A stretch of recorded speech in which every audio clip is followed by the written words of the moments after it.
Amém. Amém, queridos? Mês de abril, mês da Páscoa, mês de nós refletirmos sobre a importância do sacrifício de Jesus na cruz. Agora sim, abra sua Bíblia comigo em Hebreus, no capítulo 10, no versículo 19.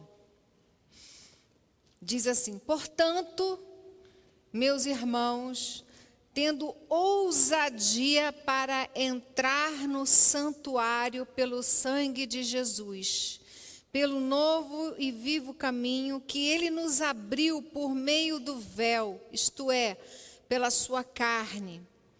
E tendo um grande sacerdote sobre a casa de Deus, aproximemo-nos com um coração sincero, em plena certeza de fé, tendo o coração purificado da má consciência e o corpo lavado com água pura.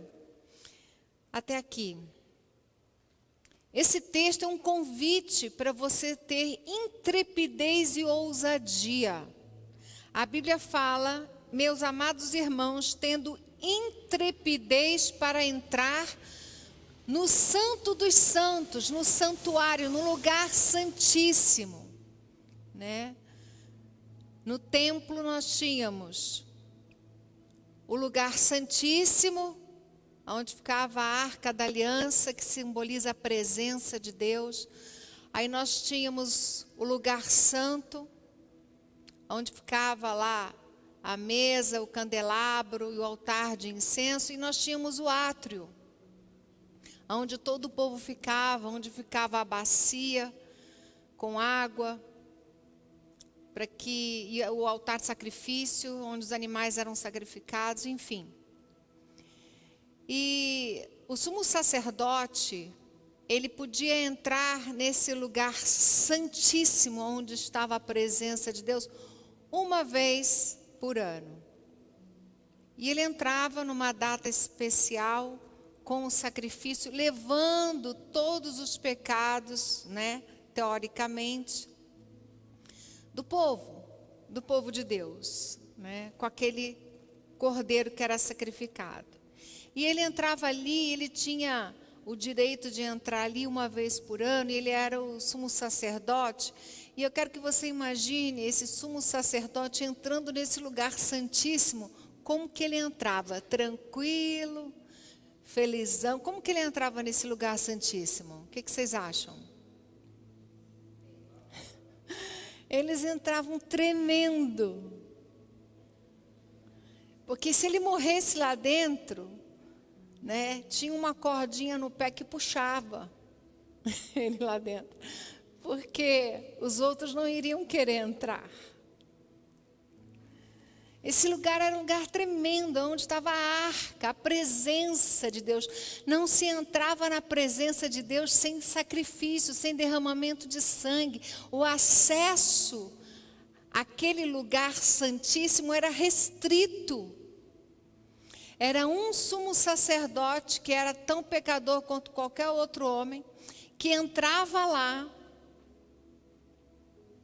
e pedia perdão pelo pecado de todos os homens, todas as famílias do povo de Deus. E ele não entrava lá tranquilo, ele entrava lá com temor.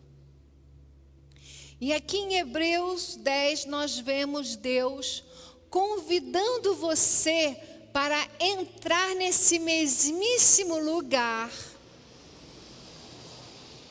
não fisicamente, mas espiritualmente, porque esse lugar físico já não existe mais, né? Esse convite é para você entrar nesse lugar santíssimo. De que maneira? Queridos, entrem no santuário, no santíssimo lugar, pelo sangue de Jesus, pelo novo e vivo caminho que ele nos abriu por meio do véu. Entre o santíssimo lugar e o santo lugar havia um véu, uma cortina. E quando você vê lá a morte de Jesus, quando Jesus morreu, o véu se rasgou. O véu que separava, por isso que tem aquela música, o véu que separava, já não separa mais. Quem lembra dessa música? A luz que outrora apagada, agora brilha, cada dia brilha mais. O véu que separava foi rasgado, a Bíblia diz que esse véu foi rasgado de cima para baixo. O movimento de rasgar de cima para baixo é um movimento feito pelo céu. Jesus rasgou o véu. Quando ele morreu, o véu que separava foi rasgado de cima para baixo. Não foi um homem que foi lá e rasgou o véu, não. Deus rasgou o véu. Jesus, ele abriu, como diz aqui, um caminho novo, pelo novo e vivo caminho que ele nos abriu por meio do véu. Isto é, pela sua carne. O véu representava a carne de Jesus que foi lá crucificada. Quando ele morreu, o véu rasgou. Porque Jesus, quando morreu, ele levou toda a nossa condenação. Você precisa entender, a igreja, a cristandade precisa entender o sacrifício de Jesus.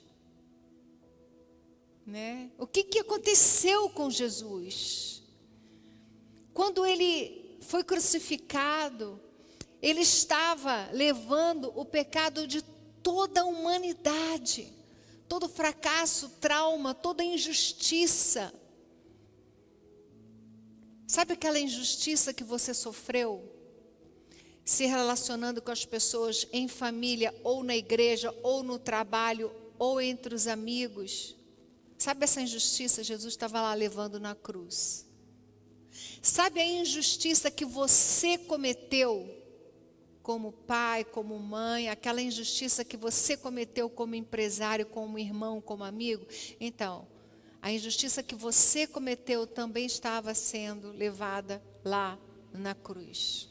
Quando Jesus morreu, ele chegou ao inferno, e ele chegou no inferno carregado de maldição, porque ele se fez maldição em nosso lugar. Maldito todo aquele que for pendurado no madeiro. Ali Jesus, ele estava maldito. Na cruz, Jesus chegou ao ponto de falar: Deus meu, por que me desamparaste? Às vezes eu penso que esse momento foi uma surpresa para Jesus. Porque ele fala: Deus meu, por que me desamparaste?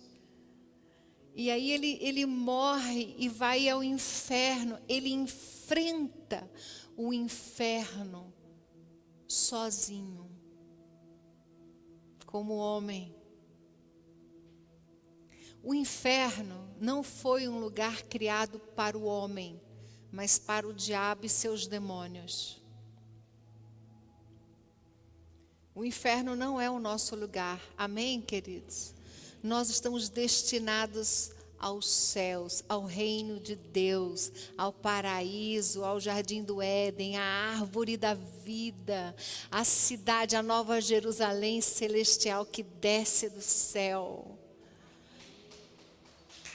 Aleluia! Eu acredito que nós seremos arrebatados. A igreja Enoque, aquela igreja que anda com Deus, será arrebatada. Nós não provaremos a morte, aquela morte que leva para o inferno. Jesus, ele disse: aquele que crê em mim, ainda que morra, tornará a viver. Nós vencemos a morte pelo sangue de Jesus. E quando Jesus chegou lá no inferno, ele chegou carregado. E quando ele chegou lá no inferno, o diabo, ele teve a esperança de reter o Filho de Deus. no inferno. Teve a esperança.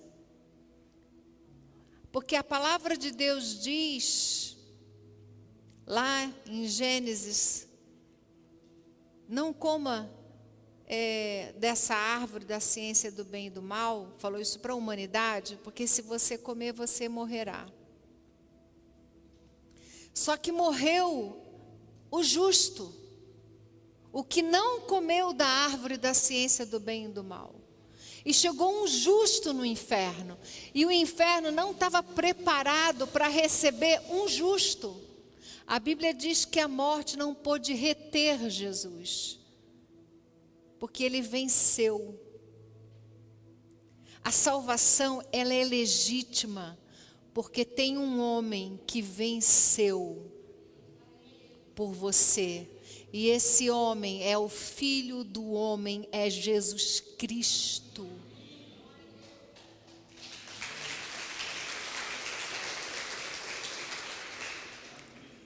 E ele pregou aos espíritos que estavam em cadeia.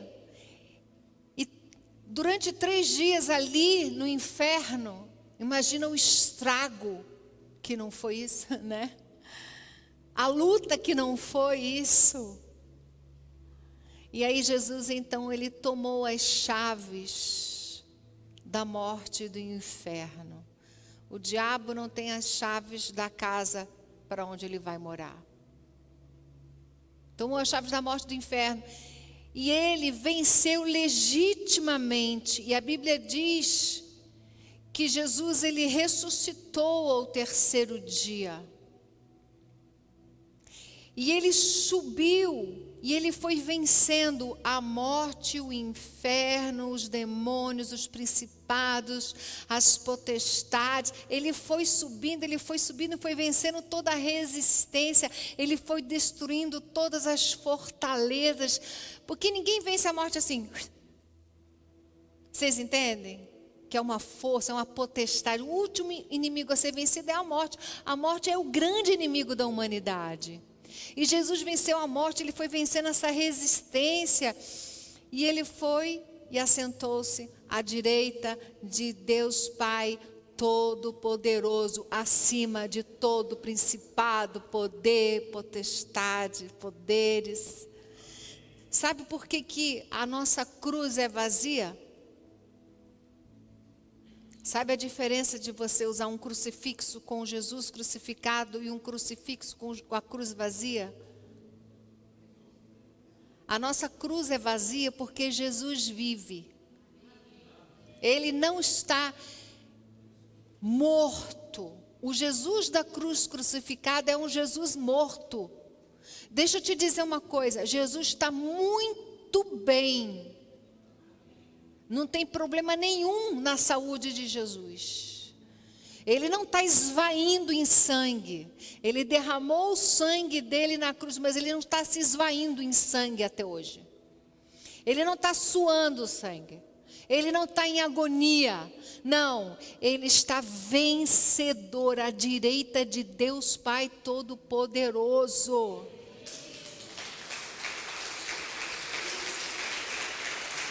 Por isso, a nossa cruz é vazia, porque Ele vive. Porque Ele vive, posso crer no amanhã. Porque Ele vive, temor não há, mas eu bem sei que a minha vida está nas mãos do meu Jesus, que vivo está.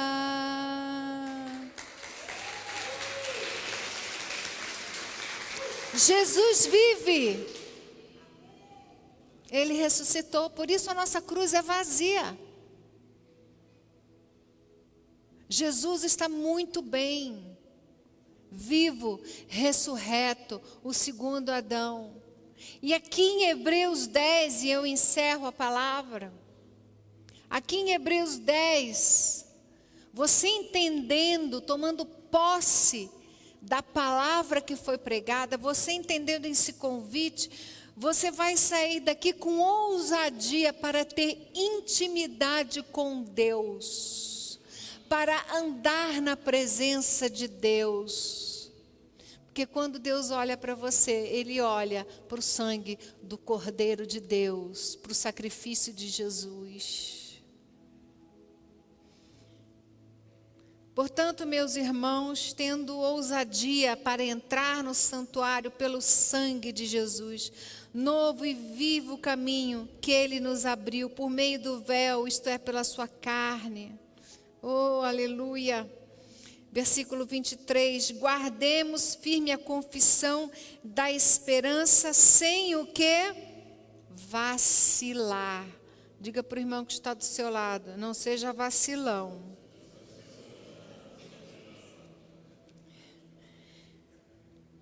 Sem ser vacilão, sem vacilar. Pois quem fez a promessa é fiel. Cuidemos também de nos animar uns aos outros no amor e na prática de boas obras. Não deixemos de nos congregar, de vir à igreja, como é costume de alguns. Quando a pessoa não se sente bem, ela vai saindo dos grupos. Ela vai se afastando. E Deus está dizendo para você, não vacile. Como alguns têm feito. Pelo contrário, façamos admoestações, ainda mais agora que vocês veem que o dia se aproxima. O dia se aproxima. E esse é o nosso momento. É o momento de nós entendermos o sacrifício de Jesus na cruz. Quantos entenderam um pouquinho mais? Chamar os músicos aqui à frente. Queridos, o que fazer quando você entende essa palavra? O que fazer quando você entende o sacrifício de Jesus? O que você faz com o que você ouviu nessa noite? Hein? O sacrifício de Jesus, ele muda a nossa vida, muda a nossa história. É muito importante ter ousadia para entrar no santuário. E essa ousadia é porque Jesus te lava, te purifica de todo pecado, de toda injustiça. Ele é o Cordeiro de Deus que tira os pecados do mundo. Amém?